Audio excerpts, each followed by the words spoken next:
Bueno, entonces vamos a ver la clase, vamos a empezar con diabetes. Ya vimos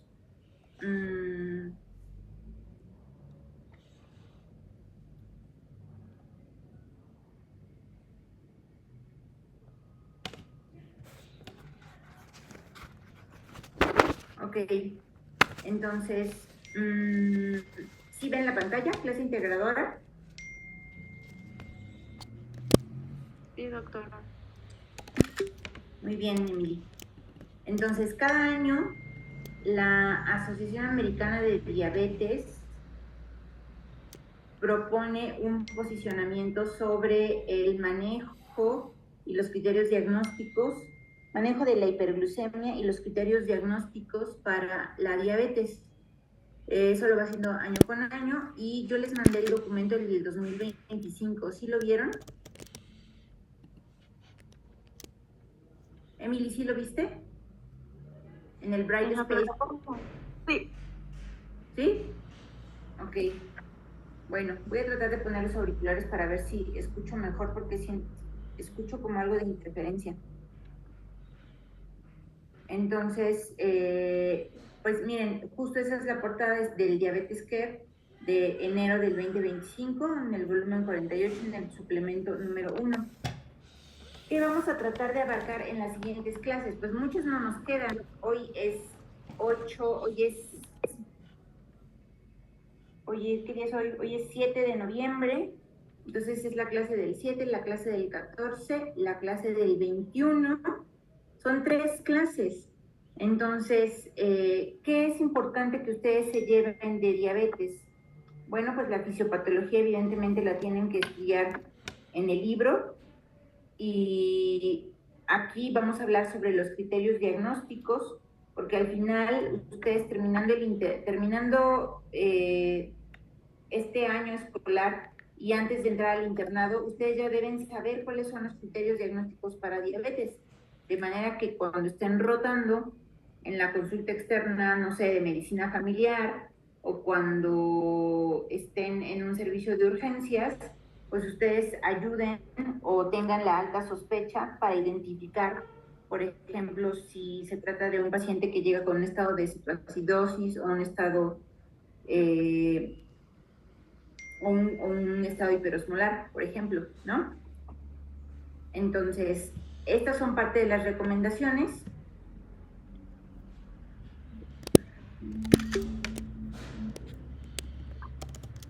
Dice, para el diagnóstico de diabetes basado en la hemoglobina glicada y la plasmática, si me dejan de escuchar, Emily, ¿me levantas la mano, por favor? ¿De que ya no escuchan?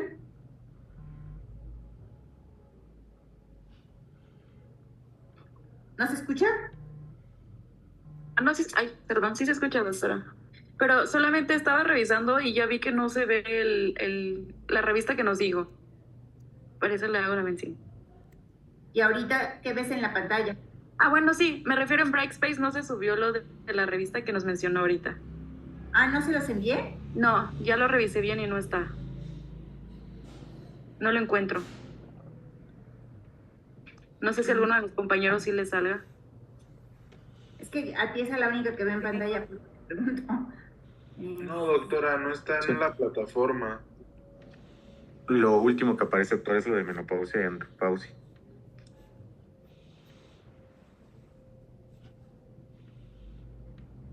Ok, entonces pues voy a buscar y se las voy a volver a mandar para que la vean.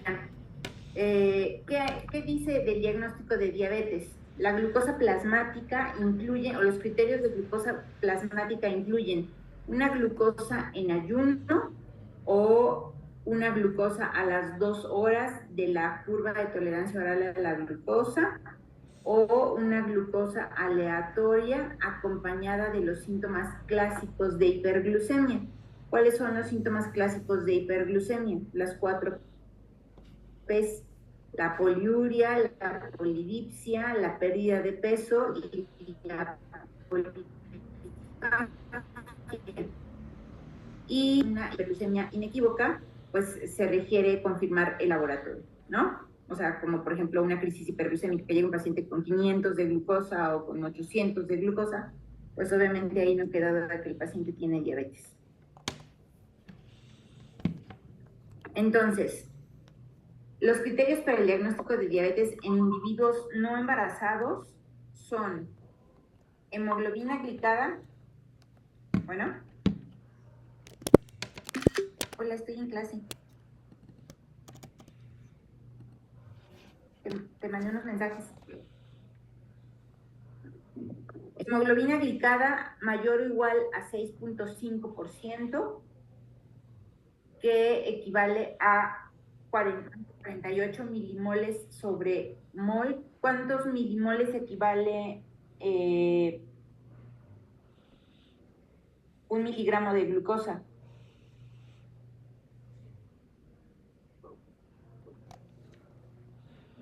¿Cuál es el peso molecular de la glucosa?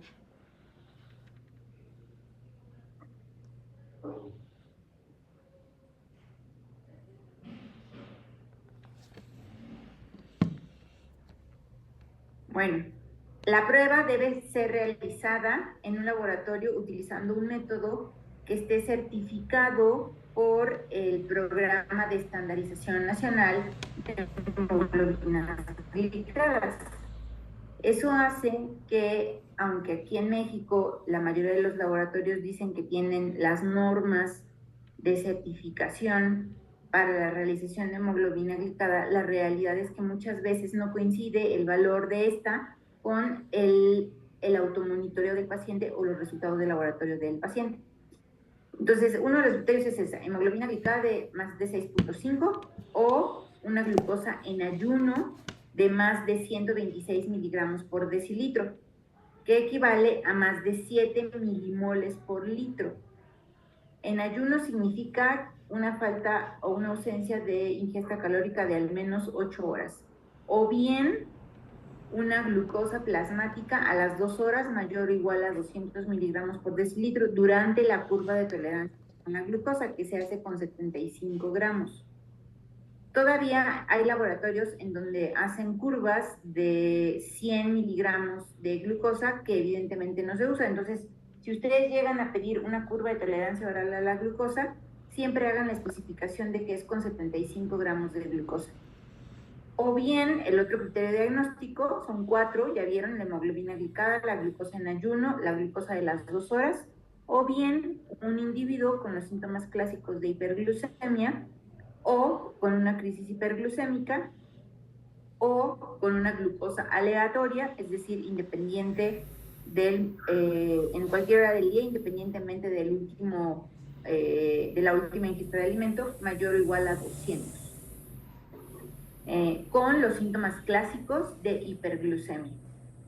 ¿Sí? Y esto pues está basado en los análisis del DSCT, que es uno de los estudios más grandes hechos sobre diabetes, que es el Diabetes Control and Complications Trial. Entonces son esos los criterios para diabetes. Y ahora, además, acuérdense que se habla también de prediabetes.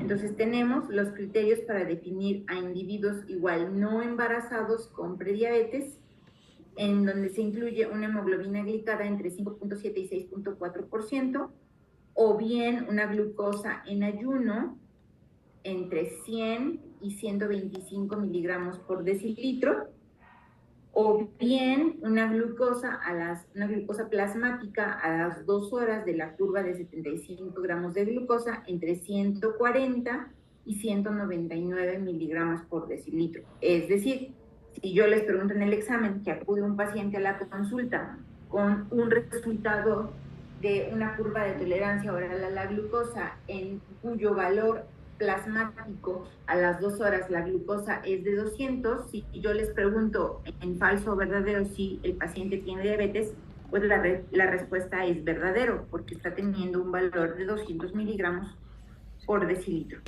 ¿Qué consideraciones están relacionadas para la interpretación y la cuantificación de la hemoglobina glicada?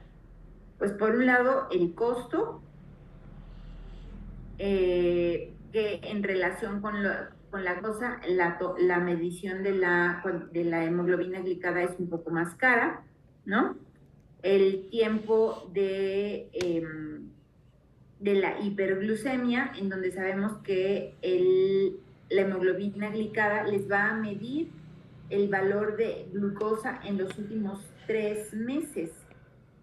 Y en cuanto a una toma de glucosa, pues va a ser una toma aislada, ¿no? Entonces, pues obviamente hacer la evaluación de la hemoglobina glicada, además de ser un valor diagnóstico, también nos ayuda para saber el control del paciente ya cuando tiene el diagnóstico de diabetes.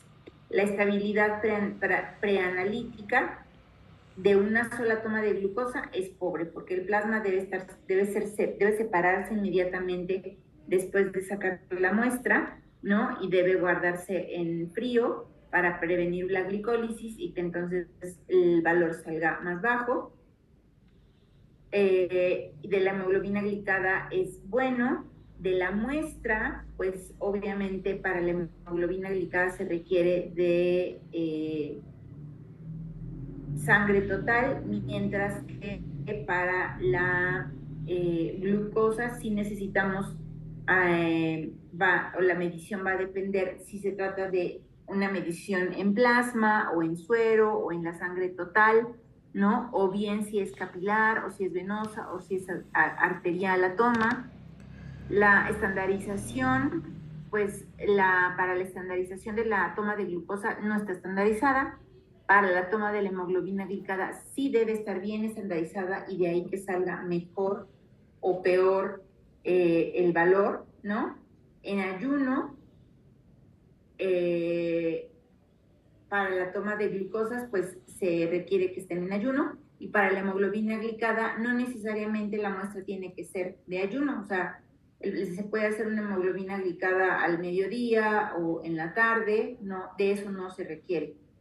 La variabilidad entre personas, pues obviamente de la glucosa es mayor que de la hemoglobina glicada. Los factores agudos que pueden afectar las concentraciones de glucosa, pues son el momento de la ingesta del alimento, ¿no? O el haber ingerido alimento, el estrés, una enfermedad reciente, por ejemplo, si el paciente trae datos de apendicitis, la actividad física. ¿Y qué hay de la hemoglobina glicada?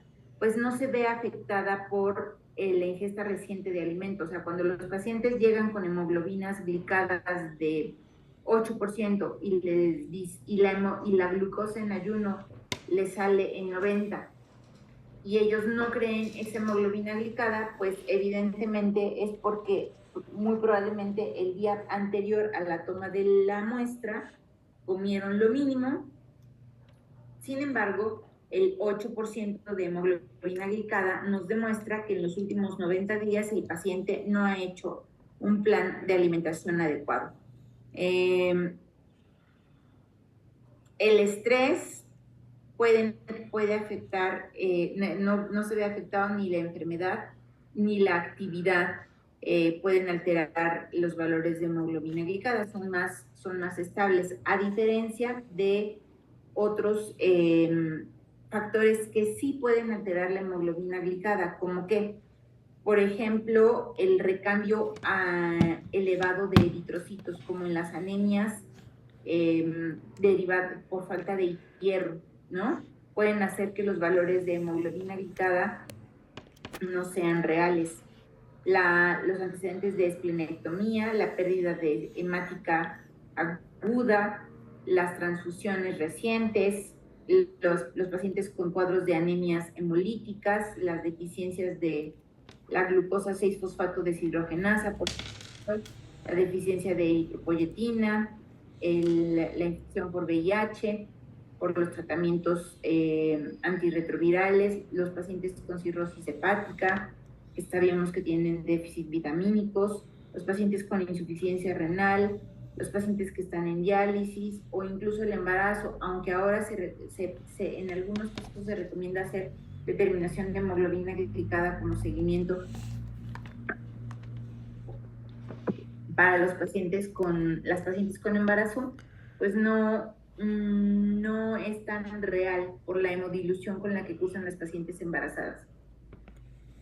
Y las interferencias de la prueba, en el caso de la hemoglobina glicada también, pues van a depender del análisis específico del que se esté tratando, de las variantes de hemoglobina en el paciente, si tiene una talasemia, por ejemplo, o qué otra cosa nos puede interferir en la vericidad de la hemoglobina glicada, pues por ejemplo, que haya una hipertrigliceridemia severa o que haya una hiperbilirubinemia severa, que va a interferir con la cuantificación de la hemoglobina glicada, no va a ser real y entonces no vamos a poder basarnos en su valor para poder hablar de que el paciente tenga o no tenga diabetes. Ahí nos vamos a tener que basar en el valor de glucosa.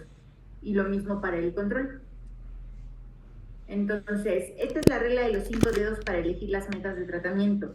Siempre cuando estén ante un paciente con una persona que tenga el diagnóstico de diabetes, para fijar las metas de tratamiento, es decir, las metas de control glucémico preprandiales y 2 horas postprandiales y los valores de hemoglobina glicada, pues tenemos que tomar en cuenta la edad. Un paciente de edad adulta, geriátrico, pues va a poder manejar hemoglobinas glicadas quizás entre 6.5 y 7%, a diferencia de lo que va a pasar con un paciente entre los 20, 25 años, en quien voy a requerir que tenga una hemoglobina glicada entre 6 y 6.5%. El peso corporal, si el paciente está emaciado o está consumido por la diabetes, tiene sarcopenia derivada de un descontrol metabólico crónico, pues yo sé que me va a ir mejor con medicamentos como la insulina, ¿no? Que son hormonas anabólicas que lo van a ayudar a ganar peso, a diferencia de que si le quiero iniciar una incretina, por ejemplo, en donde se le va a ir el apetito, no va a comer y pues tenemos mayor riesgo de desnutrición.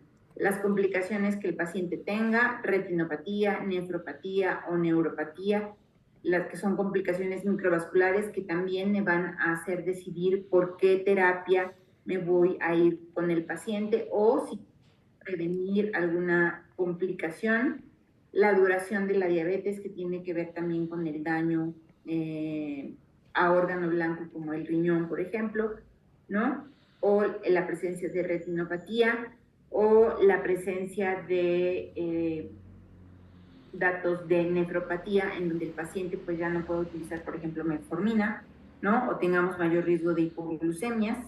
Y la causa de la diabetes, si es una diabetes de origen autoinmune o es una diabetes que está asociada con resistencia a la insulina y en donde pues obviamente el tipo de fármacos a utilizar va a cambiar. Entonces, este es el abordaje en el manejo de la hiperglucemia, desde más estrictos a menos estrictos, dependiendo obviamente en quién voy a ser más estricto, pues en el paciente que está altamente motivado, que se adhiere a los tratamientos y que tiene una capacidad alta para tener un autocuidado, ¿no? Independientemente de la edad. En quién voy a ser más estricto, en aquel paciente que tenga muy bajo riesgo de desarrollar hipoglucemia. ¿En quién voy a ser menos estricto? Pues obviamente en el paciente anciano, por ejemplo, en donde yo sé que una hipoglucemia pues le va a causar un daño neurológico o incluso puede llegar a tener una convulsión o puede quedar en coma. Entonces, pacientes en edad pediátrica, no puedo pedirles que tengan glucemias capilares por debajo de 90 miligramos por decilitro, por ejemplo. ¿No? A ellos tengo que pedirles que manejen glucemias capilares preprandiales entre 90 y 130 miligramos por decilitro. La duración de la enfermedad. ¿En quién voy a ser más estricto? Pues en los pacientes de reciente diagnóstico, ¿no? El chavito de 20 años, 21 años, que llega con 400 de glucosa, que no tiene sobrepeso, que no tiene daño renal, no tiene daño en retina. Tengo que ser muy estricto con él, tengo que marcarle pautas de alimentación estrictas y rígidas, hacer un conteo de carbohidratos estricto, pedirle hemoglobinas glicadas de 6 y pedirle glucosas capilares preprandiales entre 70 y 100, 110 cuando mucho, a diferencia de lo que voy a hacer en un paciente de 80 años al que se le acaba de detectar diabetes. En quien va y obviamente pues esto va de la mano con la expectativa de vida, ¿no? Este chavo de 20 años, pues yo espero que pueda llegar a los 70 años y de ahí van a ser mis expectativas y mis exigencias con él. Obviamente las comorbilidades, ¿no? Hablando de daño microvascular a nivel de retina, a nivel de nefrona, de riñón o a nivel de nervios, pues necesitamos verificar que estén ausentes. ¿Y en quién voy a ser menos exigente? Pues en el paciente que tiene severas comorbilidades, pues tengo que cuidar más la calidad de vida. En el que no las tiene, tengo que prevenir. Pacientes con complicaciones vasculares establecidas, debo ser más acucioso y evitar a toda costa que las desarrollen. Y obviamente pues también dependiendo del ambiente del paciente, del medio ambiente en donde él se desarrolle, de si va a tener dónde guardar la insulina, de si va a tener la capacidad de comprar las plumas, de si sabe leer, de si sabe escribir, de si sabe medir la glucosa, si tiene acceso a un monitoreo continuo de glucosa, a un automonitoreo, de qué posibilidades tiene de acceso también a la alimentación. Entonces, en todas esas cosas tenemos que fijarnos para aquel médico que, bueno, que desee dedicarse al área clínica, ¿no? Y trabajar con pacientes con diabetes y pues con diferentes estratos socioeconómicos. Entonces, pues la metformina, vean cómo siempre sigue estando en el top 10 de los medicamentos para iniciar la monoterapia, ¿no? Por su alta eficacia para disminuir la hemoglobina glicada, por el bajo riesgo de hipoglucemia, porque puede ocasionar pérdida de peso en aquel paciente que tiene obesidad y que tiene resistencia a la insulina, el costo que es bajo y que es accesible para la mayoría de la población, y el único pero que se le pone a la metformina pues son los efectos colaterales, ¿no? Que van sobre todo a nivel del tracto gastrointestinal, como son la diarrea, la distensión abdominal, la flatulencia, a veces náusea, a veces reflujo, a veces agruras, que afortunadamente van disminuyendo con el paso de los días y que si nosotros iniciamos al paciente con dosis bajas de metformina y le vamos incrementando poco a poco y le pedimos además que se la tome al final de los alimentos, eso nos va a ayudar a una mayor tolerancia en la toma del medicamento. Entonces, vean cómo, además de la comida, de la alimentación sana, del control de peso y de un incremento en la actividad física, que son los 3 pilares de los cuales se debe basar el tratamiento de los pacientes a los que se les diagnostica diabetes, y podemos utilizar una droga, podemos iniciar con un esquema de una monodroga, ¿no? Y de ahí ver, dependiendo de cómo se comporta, hacer la combinación con una sulfonilurea, con una tiazolidinediona, con un inhibidor de la DPP4, con un agonista del receptor GLP-1 o del receptor GLP-1-HIP, que es el tirzepatide que ahora existe, o de una insulina basal. Vean cómo todos tienen una eficacia alta para disminuir la hemoglobina glicada, excepto del inhibidor de las DPP4. El riesgo de hipoglucemia, pues obviamente es mayor con insulina, y obviamente el medicamento que también tiene más alto índice para disminuir la hemoglobina glicada es la insulina. ¿Cuál es la desventaja de utilizar insulina? Pues la ganancia de peso, pero ¿desventaja en quién? Ya les dije, si la utilizamos en un paciente por lo demás sarcopénico y que se ha estado consumiendo por el estado de diabetes descontrolada, pues darle insulina va a ser una ganancia para él. Los riesgos pues van a ser la hipoglucemia y los costos pues van a depender del tipo de insulina que se utilice en el paciente. De los receptores, de los agonistas de los receptores de incretina, que son las famosas terapias que actualmente están en venta en todo el mundo para la pérdida de peso, ¿no? Mounjaro, que es tirzepatide, que es un doble análogo receptor para receptores de incretinas, el GLP-1 y el GIP. Sabemos que las incretinas son hormonas que se producen en el intestino y que tienen como efectos la producción de insulina, la sensibilización de los tejidos a la insulina y con esto la disminución en la producción de glucagón. Además favorecen la saciedad, producen una disminución de la velocidad de vaciamiento gástrico, lo cual ayuda a la saciedad y a que el paciente coma porciones más pequeñas y esto pues nos ayuda con el peso. Las incretinas que salieron antes del Mounjaro y del Wegovy, que es lo que se utilizan actualmente para la pérdida de peso, que se utilizan en forma semanal, que eran las terapias como el Ozempic, también de uso semanal, o Victoza, por ejemplo, o Rybelsus, por ejemplo, que son incretinas también que se hicieron básicamente para el paciente con diabetes, más que para ayudar a perder de peso. Los costos son altos, ese es el inconveniente de estos fármacos, y los efectos colaterales o efectos adversos pues puede ser una pancreatitis, ¿no? Si el paciente durante el tratamiento transgrede la alimentación o pacientes con antecedentes de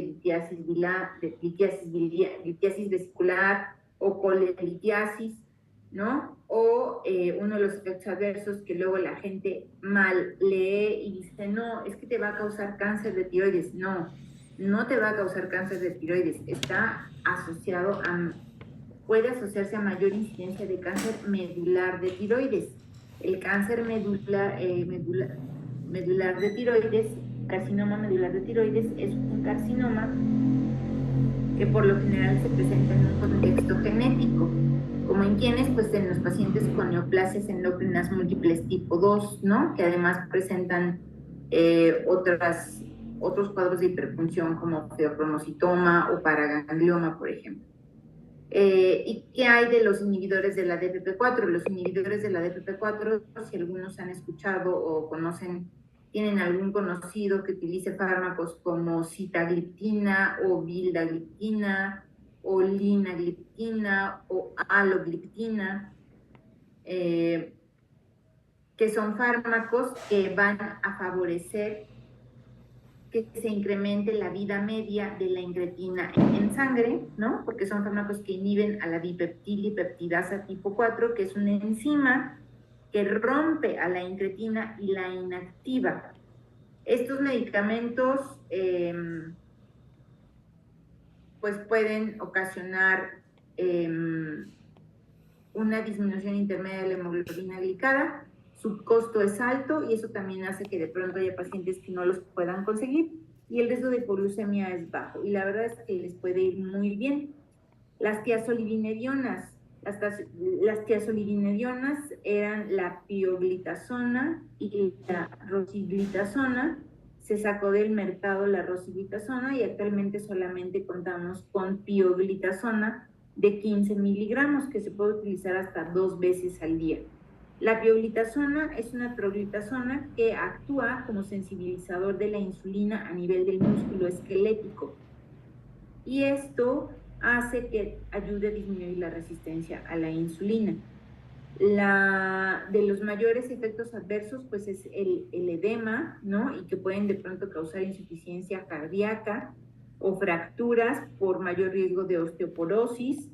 Sin embargo, son bastante bien tolerados por la mayoría de los pacientes y hay que tener cuidado, pues, de no iniciarlo en el paciente con hipertensión, por ejemplo, ¿no? O con alto riesgo cardiovascular por el riesgo de edema. Y todo esto, pues, fue, o cómo se llegó a estas conclusiones para la combinación de la metformina con estos medicamentos, ¿no? Y de pasar de solo la monodroga aquí, de solo darle la metformina a un paciente a combinarlo con cualquiera de estos medicamentos, bueno, pues si la hemoglobina glicada, después de que solamente tiene metformina el paciente y cambios en el estilo de vida y pasan 3 meses y la hemoglobina glicada no ha mejorado, entonces se pasa a la combinación de 2 medicamentos. Y esto pues fue sacado de casi 3.241 resultados de estudios clínicos sobre diabetes en el PubMed, ¿no? El estudio GRADE, que habla sobre pacientes con diabetes y cambios en el estilo de vida y el uso de metformina. Y otros estudios que comparan el uso de sulfonilureas como la glimepirida contra la insulina, contra los inhibidores de la DPP4 como la sitagliptina o contra inhibidores, contra los agonistas de los receptores de GLP-1 como la liraglutide, que es el famoso Saxenda. Y de ahí podemos pasar de la combinación doble a 3 combinaciones de medicamentos para aquellos pacientes en donde después de 3 meses no se ha logrado el llegar al objetivo de la hemoglobina glicada, ¿no? Y además hay complicaciones en el paciente, pues bueno, podemos utilizar la metformina con una sulfonilurea, por ejemplo, glimepirida, más una tiazolidinediona, o agregar un inhibidor de la DPP4, o agregar un receptor de incretina, o agregar insulina, o la metformina más la tiazolidinediona junto con una sulfonilurea, con el inhibidor de DPP4, con el análogo de incretina o la insulina. El inhibidor de la DPP4 y el GLP-1, los agonistas de los receptores GLP-1 no se usan en forma conjunta. O sea, nunca van a poder dar al mismo tiempo un inhibidor de la DPP4 y un agonista del receptor de GLP-1. Los inhibidores de la DPP4, es decir, los inhibidores de la enzima dipeptidilipeptidasa 4, que es la enzima que rompe a la incretina, pues no le voy a dar a un paciente una incretina y al mismo tiempo un inhibidor de la enzima que rompe a la incretina, porque es como estar dándole el mismo medicamento sin lograr una sinergia. Y aquí la intención de hacer una combinación de medicamentos, es decir, de usar más de 2 medicamentos en un solo paciente, es de provocar sinergia para que el control de la glucosa se optimice. Y evidentemente también la intención no es dejar al paciente por siempre con 3 o con 4 medicamentos antidiabéticos. Lo ideal es dejarlo con la cantidad de medicamentos a la menor dosis posible, con el mayor efecto benéfico posible. Y pues para pacientes más complejos, las diferentes esquemas de insulina. Si requieren insulinas prandiales, es decir, insulinas con cada alimento, ¿no? Que son las insulinas rápidas, o de acción regular o de acción ultracorta, más las insulinas basales, insulinas de acción prolongada, ¿no? Es decir, que pueden utilizar una vez al día, o hay medicamentos como la insulina intermedia que se puede utilizar 2 veces al día. Y bueno, entonces ya les pongo aquí, ya vean aquí cómo se va haciendo todavía más y más grande el esquema, pero siempre va a prevalecer la alimentación sana, el control de peso, el incremento en la actividad física o la realización de actividad física y la educación de la diabetes. Las consultas del paciente con diabetes son consultas que se pueden volver muy elaboradas, sí, porque en cada consulta, pues con todos los pacientes hay que hacer empatía, pero con los pacientes con diabetes especialmente, porque tenemos que revisar cómo se están adhiriendo al tratamiento, si está habiendo efectos adversos de alguno de los medicamentos que está utilizando, cómo está el control glucémico antes y después de los alimentos, cómo está la evolución de las complicaciones microvasculares, si es que las tiene el paciente, cómo están los sitios de aplicación de insulina, si es que no hay daño en la piel asociado a la aplicación de insulina. Entonces son cuestiones, y además tenemos que ver cómo está comiendo y ver que no haya cuadros de estén ocasionando el descontrol, por ejemplo, ¿no? Entonces,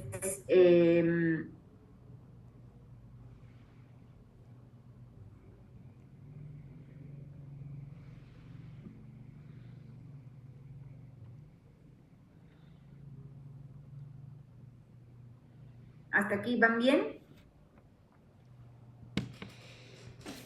Sí, doctora.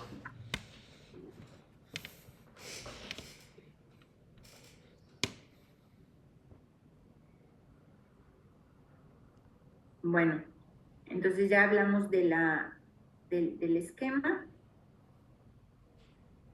Y entonces, bueno, debemos saber que la diabetes sí es una enfermedad progresiva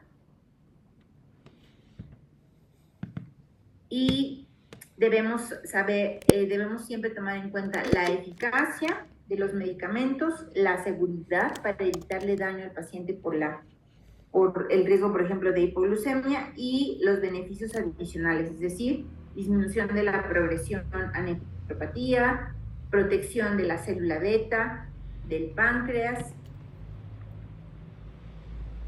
¿Y qué hay con el efecto aditivo de los factores de riesgo cardiovascular y de la diabetes? Pues bueno, vean aquí cómo tienen, quiero ver cómo puedo volverle.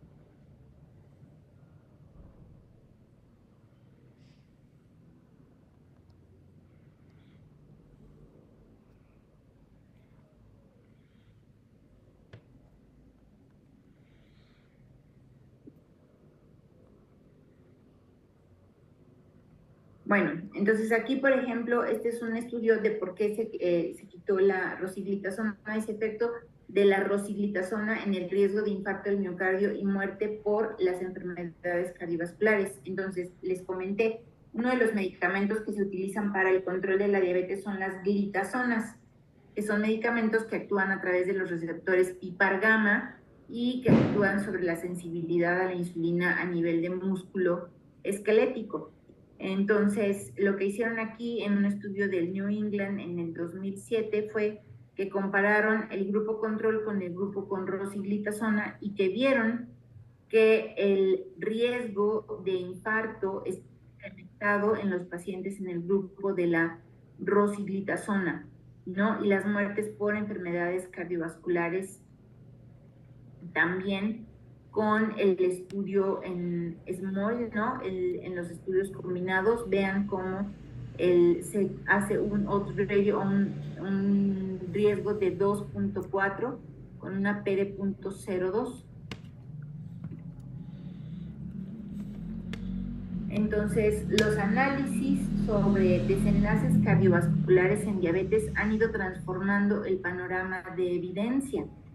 Desde el 2008 se han iniciado más ensayos o análisis sobre desenlaces que en toda la historia de investigación en diabetes. Y ahora surgieron también, y que faltan en los esquemas de tratamiento, el uso de los inhibidores de los glucotransportadores, como no sé si han escuchado de estos medicamentos que son la dapaglifosina o la empaglifosina o la canaglifosina, que son medicamentos que van a inhibir al glucotransportador tipo 4 a nivel del riñón y con eso van a permitir que se elimine glucosa. Al eliminarse la glucosa, el control metabólico del paciente va a mejorar, pero además se ha observado un efecto benéfico sobre la protección cardiovascular en el paciente con disminución en la incidencia de eventos cardiovasculares fatales, como infartos del miocardio, y además también en una disminución de la progresión a nefropatía. Y actualmente también, junto con los nefrólogos, se está viendo que se pueden utilizar en pacientes con daño ya renal, por ejemplo, con creatininas de 2, de 3, pacientes con buena reserva todavía pacientes jóvenes, se pueden utilizar medicamentos como los análogos de incretina, ¿no? Como el tirzepatide, el Mounjaro, del que les estoy hablando, el de los 4,000, 5,000 pesos al mes. Se puede utilizar en combinación con los inhibidores de los glucotransportadores para ayudar en el control de la glucosa en el paciente y además ayudarle a frenar de alguna manera la nefropatía, ¿no? Llegó un paciente a la consulta de 42 años de edad, con antecedentes de obesidad, diabetes, llegó con 4 o con 5 de creatinina, actualmente tiene la creatinina en 2 o en 3, se le hizo ya vitrectomía de un ojo, tiene retinopatía diabética bien establecida en ambos ojos, tiene amaurosis parcial de un ojo, el potasio se le ha ido subiendo, pero está con medicamentos anti-anemia, y se le inició a él, junto con el nefrólogo, se le decidió iniciar Mounjaro, que es el tirzepatide, y está con Mounjaro, está con insulina Lantus de acción prolongada con menos efecto hipoglucémico, y además está con el inhibidor del glucotransportador, con la dapaglifosina. Y entonces pues con él hay que ver cómo le va a ir y hay que ver qué tanto se puede tener esa evolución de la nefropatía. Entonces pues él es uno de esos pacientes con los cuales se están utilizando las terapias pues novedosas, ¿no? Entonces, es lo que les decía, hay algunos agentes antidiabéticos que han demostrado efectos a nivel cardiovascular, como que, pues la empaglifosina, por ejemplo, es un inhibidor de los glucotransportadores, en donde se demostró que había una disminución de la muerte cardiovascular, ¿no? Con un odds ratio de un riesgo de 0.86 y la muerte cardiovascular con un riesgo de 0.62, mientras que el liraglutide demostró también desenlaces cardiovasculares, o sea, reducción del riesgo relativo para desenlaces cardiovasculares parecidos.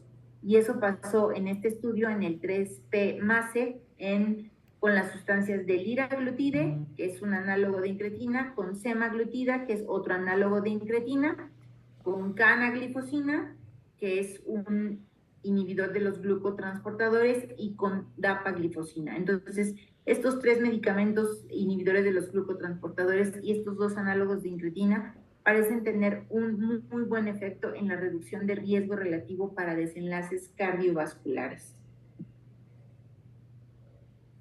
Y así entonces la evolución de los estándares de tratamiento médico en diabetes de la Asociación Americana de Diabetes, vean cómo se han ido modificando. En el 2016 se hablaba de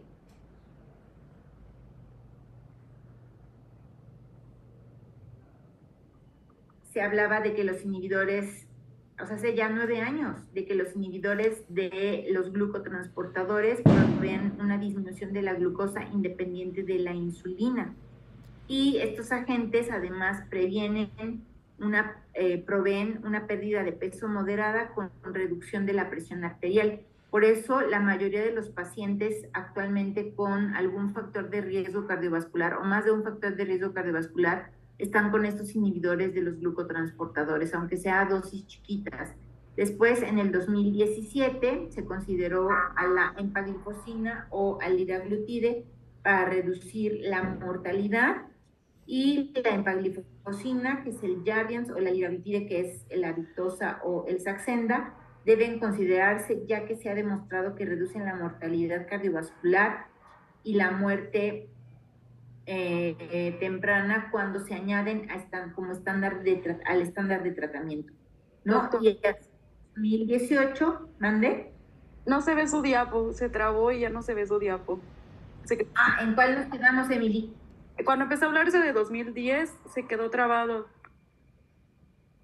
Es que de repente Es que hay algo obstruyendo la presentación, doctora. No sé si abrió alguna otra ventana que no permite que podamos ver la presentación.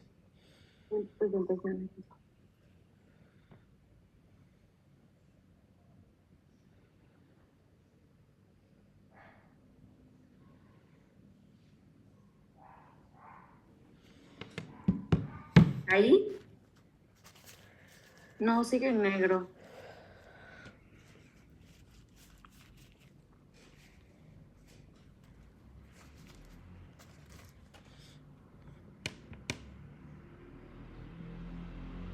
Ya se empezaron a... ¿Mandé? Ahora sí ya.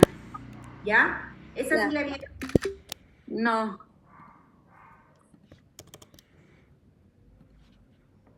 ¿Esta? tampoco. No la habíamos visto. Es que no se estaban pasando. ¿Esta? No. Yo digo que lo ponga desde el principio de la presentación, doctora. ¿Esta? No, tampoco nos había visto.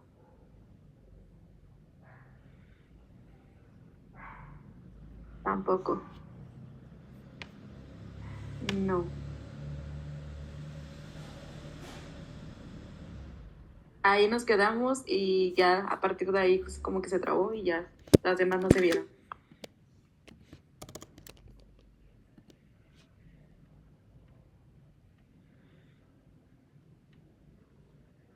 No, pues es que si me avisan cuando termine la plática, pues sí, va a estar bueno.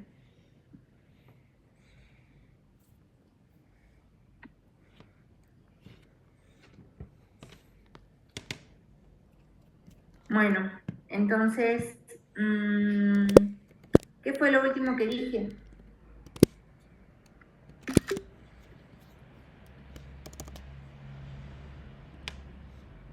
Justo estaba hablando eso del 2016. ¿Pero qué estaba yo diciendo?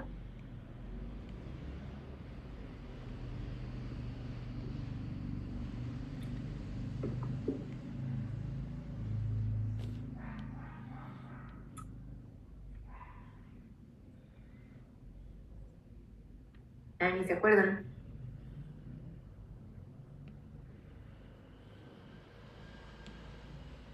Que el tratamiento con diabetes actualmente va enfocado más allá del solo control de bajar la glucosa, que se intenta disminuir el riesgo cardiovascular global, es decir, el riesgo de muerte por eventos cardiovasculares. Y eso lo dijeron desde hace 9 años en el Diabetes Care del 2016, donde se introdujeron los inhibidores de SGLT2, en 2017, donde se agregaron los análogos de incretina, y en donde el 2018 continúan en lo mismo y mencionan que estos pues, pueden reducir eventos adversos y sobre todo la mortalidad. Entonces, este es un abordaje general para la medicación del paciente para la disminución de la glucosa. Entonces, por ejemplo, no sé si estés ahí, Emily. Sí, doctora. A ver, ¿me puedes ayudar a decirme qué dice aquí en la primera línea morada? Aquí donde está mi cursor. A ver, es que se ve muy poquito. La terapia de primera línea es metformina y un estilo de vida integral, incluye todo el control de peso y la actividad física. Eso es todo lo que dice el morado. Y dice, si la hemoglobina glicada no se alcanza o está sobre la meta, entonces procedemos a lo siguiente. Entonces, sí les queda claro que de los fármacos, el primero en la línea sigue siendo... ¿Cuál? Metformina. Entonces, si la hemoglobina glicada está por arriba de rango, entonces tenemos que establecer el riesgo cardiovascular en el paciente o la enfermedad renal. Cuando los factores de riesgo cardiovascular son los que predominan, entonces podemos utilizar un análogo de incretina con beneficio cardiovascular probado o un inhibidor de SGLT2 como la empaglifosina o como la dapaglifosina o como la canaglifosina, que previenen y dan un efecto cardiovascular benéfico. Si aún a pesar de esto la hemoglobina glicada sigue por arriba del objetivo, se debe intensificar y tenemos que intensificar la terapia en el paciente y no tolera los análogos de incretina, o se ha escogido un inhibidor de los glucotransportadores. Otros agentes que nos pueden ayudar en la seguridad cardiovascular pueden incluir los inhibidores de la DPP4 o una insulina o una tiazolidinediona o una sulfonilurea. Para el caso de pacientes con insuficiencia renal o con daño renal, preferentemente la evidencia dice que se pueden utilizar los inhibidores de los glucotransportadores. La principal contraindicación para utilizar metformina es el daño renal. Se habla que con creatininas arriba de 1.4 en la mujer o arriba de 1.5 en el hombre, se debe evitar la metformina. Y si a pesar de la utilización de estos inhibidores de los glucotransportadores, la hemoglobina glicada sigue por arriba de rango, tenemos que considerar la adición de otras clases de medicamentos con beneficio cardiovascular, como los inhibidores de la DPP4, ¿no? O como una insulina basal o como una sulfonilurea de liberación prolongada. Ahora, esto es cuando ya está establecido el riesgo cardiovascular o la enfermedad crónica renal. Y aquí, cuando no está establecido el daño renal o la enfermedad cardiovascular, bueno, pues tenemos primero que evitar provocar hipoglucemia en el paciente. Tenemos que minimizar también la ganancia de peso y al mismo tiempo favorecer la pérdida de peso en el paciente, y también pues ver si el costo para el paciente es mucho en la terapia, pues tenemos que escoger e individualizar la terapia para el paciente que toque. Si lo bajamos a la realidad de los hospitales de seguridad en el país, en donde llámese Seguro Social, o llámese ISSSTE, o llámese Pemex, o ISEMIM, acá en el Estado de México, en donde a los pacientes se les otorga el medicamento, pues la realidad es que a veces sí se pueden contar con muy buenos medicamentos, hasta análogos de incretina, es decir, los medicamentos inyectables.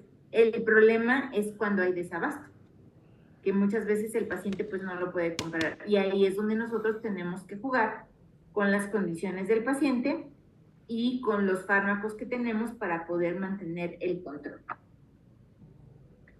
Entonces, si se fijan, pues no es tan sencilla una consulta de diabetes, es elaborada, y la primera línea de tratamiento pues es la metformina más los cambios de vida. Eso deben, por favor, guardarlo y memorizarlo, incluyendo control de peso y actividad física. Si los valores de hemoglobina glicada se encuentran fuera de rango, pues proseguir como se describe. Definir si el paciente tiene o no enfermedad cardiovascular y o enfermedad renal. Y 2, el inhibidor de los glucotransportadores como terapia oral de primera elección junto con la metformina en estos pacientes. Entonces, para la próxima clase, pues sí, les sugiero que estudien cuáles son los principales efectos, los principales mecanismos de acción de las terapias farmacológicas con las que se cuenta actualmente para el control de la diabetes, empezando, número 1, por las biguanidas, que es la metformina, después por las tiazolidinedionas o troglitazonas, que es la pioglitazona, después por las sulfonilureas, que hay sulfonilureas de diferentes generaciones. Actualmente se habla de estudios clínicos en donde se utilizan sulfonilureas de liberación prolongada, y que tienen efectos benéficos y que tienen menos riesgo hipoglucémico. Entonces, son ejemplo glimepirida, por ejemplo.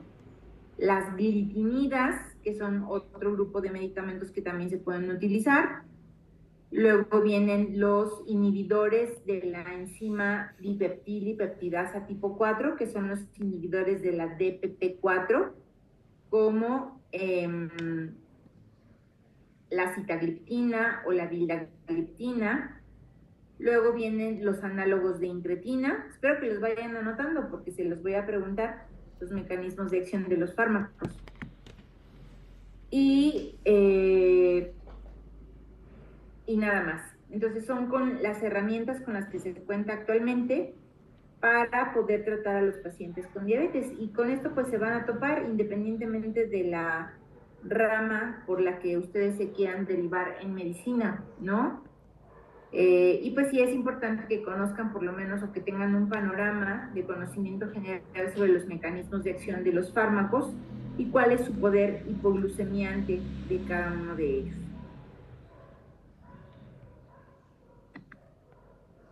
Entonces, ¿cuáles son las recomendaciones de tratamiento en pacientes que no tienen enfermedad cardiovascular? Pues los medicamentos que disminuyan la glucosa en la diabetes tipo 2. La primera línea sigue siendo la metformina, más los cambios en el control de peso. Y de ahí nos vamos a el objetivo imperativo de evitar hipoglucemia. Podemos combinar metformina con inhibidor de DPP4, metformina con un análogo de GLP-1 que además nos va a dar el plus de ayudarle a bajar de peso al paciente si el paciente tiene obesidad, de utilizar metformina con un inhibidor de los glucotransportadores de glucosa a nivel renal y que también nos puede ayudar con el peso, o de una tiazolinediona. Todos estos si el paciente se encuentra con hemoglobinas glicadas por arriba del rango. Entonces, la hemoglobina glicada para un paciente que no tiene enfermedad cardiovascular, un paciente joven, la hemoglobina glicada que yo le voy a pedir de control, pues se va a estar entre el 6 y el 6.5%. ¿Y qué pasa por otro lado, cuando yo necesito minimizar la ganancia de peso o promover la ganancia de peso? Pues ahí voy a usar una incretina o bien un inhibidor de los glucotransportadores. Y cuando el costo de estos fármacos, las incretinas, están al mes aproximadamente entre 4,000 y 5,000 pesos. Entonces, pues hay bolsillos que no aguantan a veces usarlo por más de 6 meses. Si el costo para el paciente es un factor y no tiene derecho a audiencia, pues bueno, podemos optar por una sulfonilurea o por una tiazolinediona.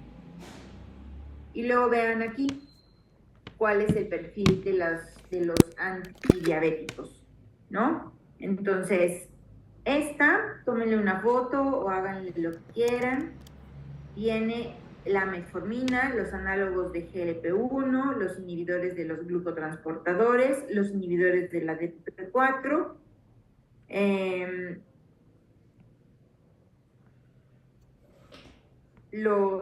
estos no me acuerdo cuáles son, las tiazolinedionas, las sulfonilureas con las gliptinidas, la insulina y pramlitide. Estos no me acuerdo cuáles son. Ahorita les digo. Y aquí viene el efecto sobre la hipoglucemia. Entonces vean, por ejemplo, ¿quién es el que tiene más riesgo de hipoglucemia? Pues obviamente las insulinas y las sulfonilureas. De peso, ¿quién nos puede subir de peso al paciente? Las tiazolinedionas o las sulfonilureas o la insulina. ¿Quién puede, si el paciente tiene daño renal, pues obviamente la metformina va a estar contraindicada? Aquí viene si el filtrado glomerular es menor de 30 mililitros minuto, ya les dije, o creatininas arriba de 1.4 en los hombres, en las mujeres, o 1.5 en los hombres. Los efectos gastrointestinales, ¿qué grupo de fármacos son los que mayor síntomas gastrointestinales tienen? Pues los análogos de incretina. Los pacientes con antecedentes de insuficiencia cardíaca o riesgo cardiovasculares, pues la metformina se va a quedar con un efecto neutral. ¿Y qué pasa con las tiazolidinedionas? Que pueden disminuir el riesgo de stroke, ¿no? O las sulfonilureas, pues pueden incrementar de pronto el riesgo. El hueso, ¿qué puede pasar con el hueso y las tiazolidinedionas? Riesgo moderado para fractura, por ejemplo, o riesgo moderado para los inhibidores de los glucotransportadores. ¿Y qué pasa con cetoacidosis? Pues con los inhibidores de los glucotransportadores, la cetoacidosis puede ocurrir en algunos escenarios clínicos de estrés. Por ejemplo, ahora con lo del COVID, se hacía el debate, ¿no? Y decían, bueno, si se debía continuar el inhibidor del glucotransportador, por ejemplo, dapaglifosina, si el paciente tenía COVID. La respuesta en la mayoría de los casos era que no, que había que suspender el fármaco por el riesgo de que, debido al efecto del medicamento que es glucosúrico y que tira glucosa y agua, el paciente pudiese deshidratarse y entonces desarrollar una cetoacidosis, más la presencia del COVID, pues no iba a ser una muy buena combinación. Entonces, ¿y qué pasa en el tratamiento de pacientes geriátricos con la diabetes?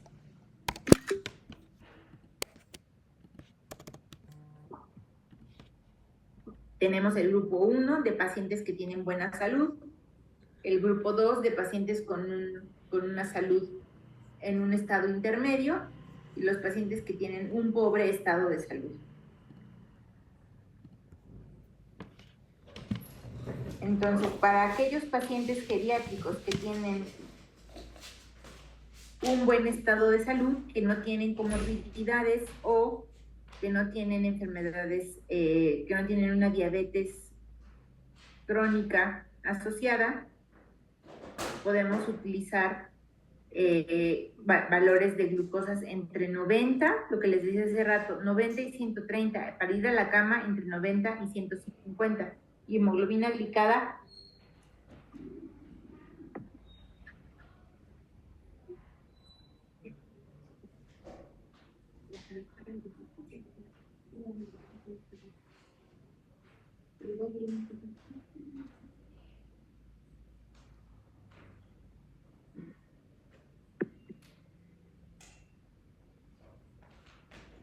mientras que el paciente, vean lo que pasa con el paciente que tiene un pobre estado de salud y que es un paciente geriátrico.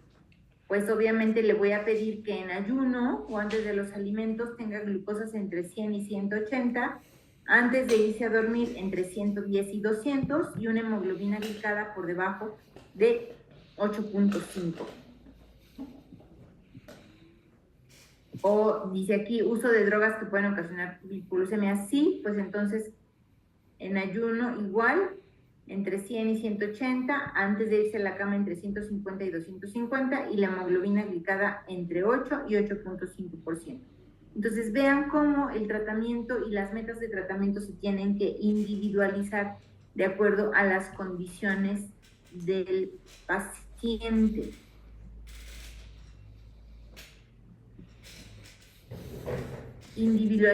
Se deben individualizar las metas. ¿A quién le voy a pedir hemoglobina glicada por debajo de 6.5%?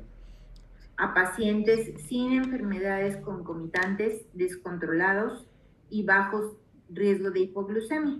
Los pacientes jóvenes que acaban de desarrollar diabetes, por ejemplo, y que no tienen retinopatía, que no tienen nefropatía.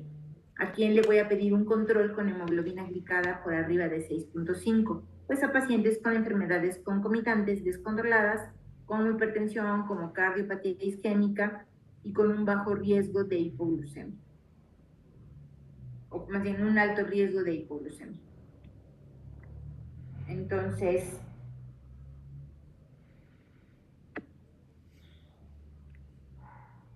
hasta aquí me voy a quedar, porque vamos a hablar de hipoglucemia. necesito que para la próxima clase estudien los mecanismos de acción de los diferentes fármacos de los que hablé ahorita. Se los vuelvo a decir para que no haya dudas. La metformina, la pioglitazona o las troglitazonas, las sulfonilureas, los inhibidores de la DPP4, los análogos de incretina y los inhibidores de los glucotransportadores. ¿Qué tienen que saber de estos fármacos? Pues ¿cuáles son? ¿Cuál es la principal biguanida? ¿Cuál es su mecanismo de acción? ¿Cuáles son sus efectos benéficos? ¿Cuáles son sus contraindicaciones? ¿Y cuáles son sus principales efectos adversos?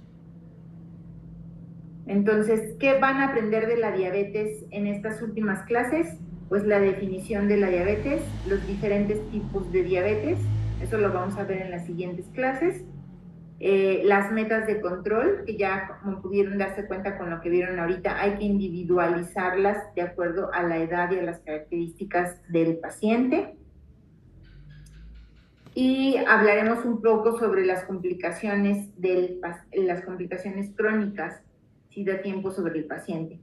Entonces, pues creo que sí vale la pena que estudien para que si tienen dudas y sobre algún otro tema, pues las desplieguen ya sea en el Brightspace o las desplieguen al final de la siguiente clase, al final de las siguientes clases, porque ya nada más nos quedan la del 15 y la del 22, porque la última, sí, porque el examen sería para el 27 de noviembre.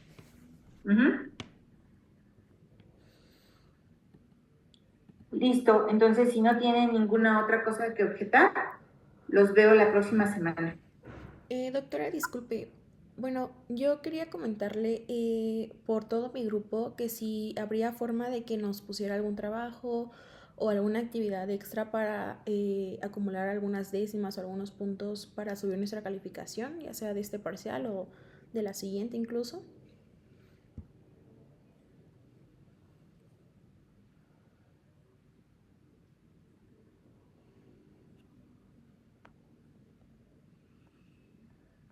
No entendí nada. ¿Me puedes volver a decir? Sí, doctora, es que estaba hablando con mi grupo y queríamos ver la posibilidad de que si nos podía dejar algún trabajo o alguna actividad extra para subir algunos puntos, algunas décimas en este parcial, tanto en este o si no es posible en este, en el siguiente. Entre que a mí se me dificultaba conectarme y tenía yo la consulta y a veces pues las consultas no son... Las consultas se individualizan y hay pacientes en los que sí puedes acabar en 30 minutos, hay pacientes en los que no puedes acabar en 45 minutos. Y eso hace definitivamente que no pueda yo estar a las 7 en punto, como todos lo querían, en la clase. Eso por un lado. Por otro, pues también muy desafortunado que pocos aparecían en la pantalla, ¿no? O sea, no es gratificante ver solamente las iniciales del paciente o de los que se conectan. Eso desmotiva porque parece que le estás hablando efectivamente nada más a la pantalla. Otra, pues las pocas preguntas o la poca participación que ha habido en las clases. Y pues del trabajo lo voy a pensar porque lo que quieren es sacar la calificación, ¿no? Y tener un buen puntaje para que eso les vaya abriendo puertas para las siguientes rotaciones o para el internado. Creo que parte de los objetivos de las clases y la intención además del estar estudiando medicina pues va más allá de solamente la calificación. Son muchas cosas. Entonces, pues si les dejo el trabajo lo van a ver en Brightspace y ya verán la fecha. Me voy a poner de acuerdo con la doctora Andrea, pero sí, eso es lo que yo he notado en los últimos grupos. Entonces, no creo que me vuelvan a invitar a la clase definitivamente, pero pues sí, así las cosas. Entonces, si les mando el trabajo, se los envío este fin de semana en el Brightspace. ¿Ok? Gracias, buenas noches. Gracias, doctora. Gracias, Buenas doctora noches. Zoraida. Buenas noches, doctor.